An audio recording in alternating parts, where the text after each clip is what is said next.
Hi everybody, it's Kim from Patriot Garden, and I have a bunch of cheap or free hacks for growing your seedlings for this year's garden.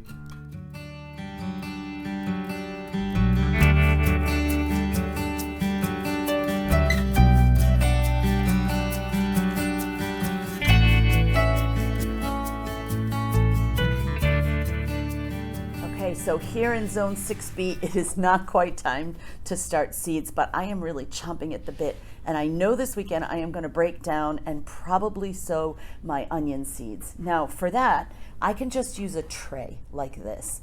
It is very possible to grow your onion seeds very thickly in a single tray. There's no need to put them in individual containers. Don't forget to put your holes at the bottom for drainage, but I bought this tray for like 50 cents at the dollar store, and I can grow hundreds of onion seeds here. The reason why I don't have to put onion seeds in separate containers is their roots are very wiry. So even if they grow together while they're in that tray, when it comes time to transplant them, you just tease them apart and the roots come apart beautifully, and you put it right in the ground. That saves you a lot of time and energy. I've also been known to grow in plastic bags. I start my peppers in plastic bags like this.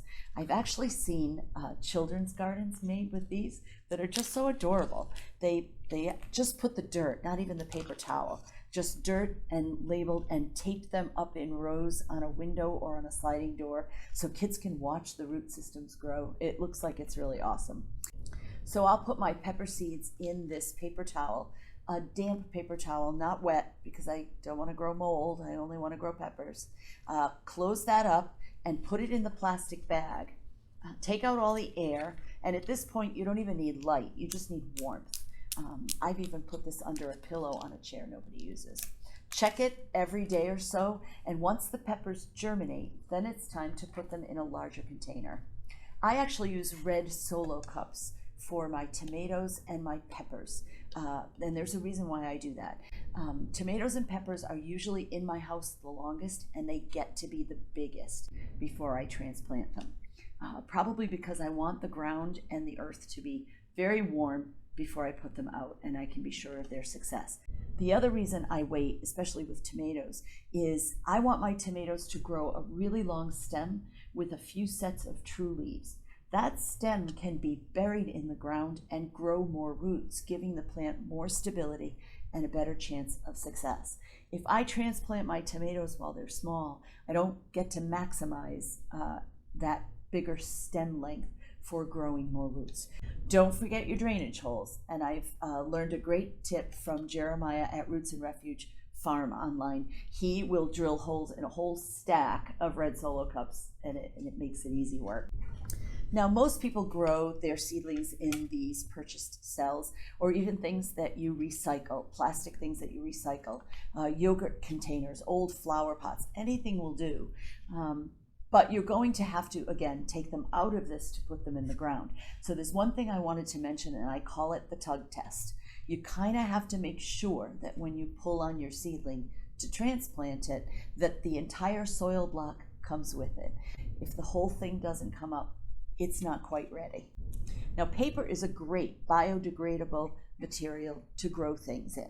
Now, why would you want something that's biodegradable? Well, you save the step of having to do the Tug Test and pull the seedling out of the container and put it in the ground. If you grow it in something paper, especially something you can remove the bottom or rip the bottom so that the roots can come out, you save the plant from the stress of having to come out of a container and into another hole. You might want to do that with things that are tender, such as beet seedlings. Now, I don't normally plant my root vegetables indoors. I direct sow them outside. But suppose you wanted to get your beet seedlings started. Beets are a root crop, which means if you damage the roots, you damage the potential beet. So pulling them out of the soil and putting them into another hole in your garden might just damage the roots. So you're going to want to put your beet seedlings into something that you don't have to remove it from. So I have a couple of ideas here, in addition to regular old Dixie cups, again with drainage holes. By the time it's time for them to be transplanted, you might be able to just rip the bottom so that the roots can come out and put the whole thing in the ground. I made this simple tube out of white paper.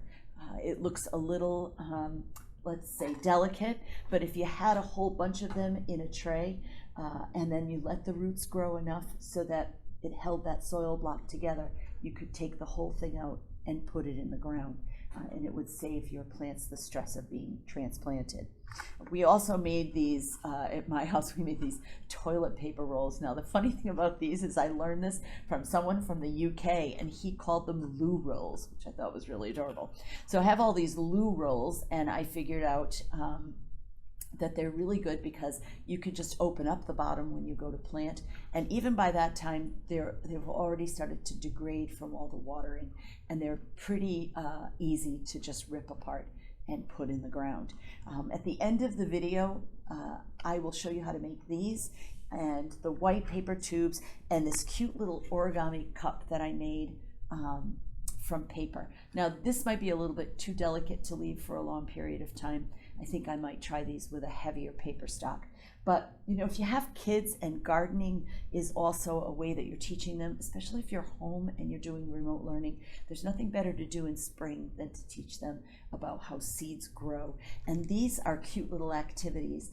The child's garden of planting in plastic bags with just the dirt, not the paper towel, and then taped up to a window or a slider so that they can actually see the plants grow. And these cute little origami paper cups that for older kids, grades 3, 4, and older, they might be able to make these themselves, might be fun. And again, if you stack them all in this tray and they're side by side, they're less likely to fall apart while your plants are growing.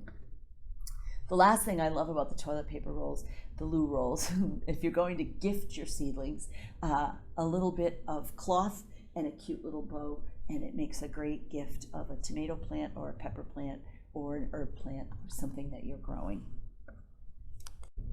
Another great thing to grow your seedlings in are the paper egg cartons and also the egg shells. Egg shells are a great source of calcium. Now, we have eggs from our chickens, so we end up with a lot of eggshells. And one thing I'll do is collect them and bake them in a 350 oven until they're crispy, and then grind them in my food processor. That fine powder I can then add to the chicken's food when their eggs are looking like the shells need a calcium boost. I can add them to my plants, but growing a seedling directly into an eggshell just gives it that boost of calcium right in its growing medium. The other great thing about an eggshell is when you go to plant it in the ground, just crushing the bottom of it will allow the roots to come out of the bottom. A plant uses calcium the same way humans do. We use calcium to grow our bones and our structure. Plants do the same thing. Calcium strengthens the cell walls in a plant and will make their stems really strong and healthy. Old water bottles and milk bottles make great little mini greenhouses. I have saved a ton of these. I'm actually going to try to grow some lettuce crops before the planting season even begins. If I plant lettuce in these next week, I'll be eating lettuce before I even start direct sowing it under my cold frame in the garden.